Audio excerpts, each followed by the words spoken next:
Berdasarkan Undang-Undang Nomor 7 Tahun 2017 tentang Pemilu atau UU Pemilu, pasangan Capres dan Cawapres diusulkan oleh partai politik atau gabungan partai politik peserta pemilu yang memenuhi persyaratan perolehan kursi paling sedikit 20% dari jumlah kursi DPR atau memperoleh 25% dari suara sah secara nasional pada pemilu anggota DPR sebelumnya.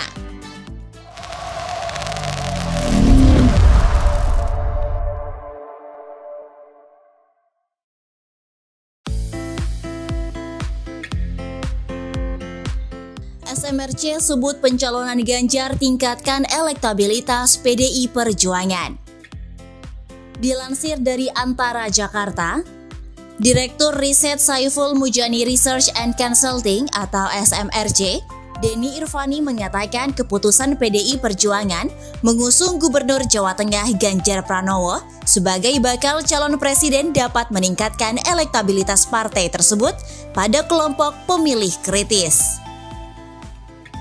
Hasil survei SMRC menunjukkan dukungan kepada PDI Perjuangan di kalangan pemilih kritis usai menetapkan Ganjar sebagai bakal capres cenderung naik dari 16,1% pada survei 25 hingga 28 April 2023. Denny menjelaskan bahwa pemilih kritis adalah pemilih yang memiliki akses ke berbagai sumber informasi sosial politik secara lebih baik.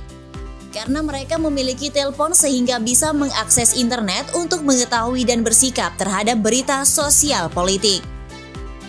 Survei nasional tersebut dilakukan SMRC terhadap responden yang memiliki hak pilih dan telepon genggam sebagai indikator pemilih kritis.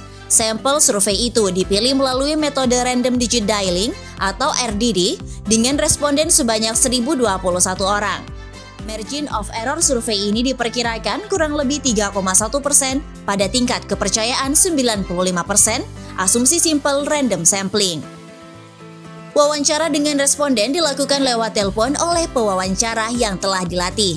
Untuk diketahui, pendaftaran bakal Capres dan Cawapres dijadwalkan pada 19 Oktober hingga 25 November 2023 mendatang. Berdasarkan Undang-Undang Nomor 7 Tahun 2017 tentang Pemilu atau UU Pemilu, pasangan Capres dan Cawapres diusulkan oleh partai politik atau gabungan partai politik peserta pemilu yang memenuhi persyaratan perolehan kursi paling sedikit 20% dari jumlah kursi DPR atau memperoleh 25% dari suara sah secara nasional pada pemilu anggota DPR sebelumnya. Saat ini ada 575 kursi di parlemen sehingga pasangan Capres dan Cawapres pada Pilpres 2024 harus memiliki dukungan minimal 115 kursi di DPR.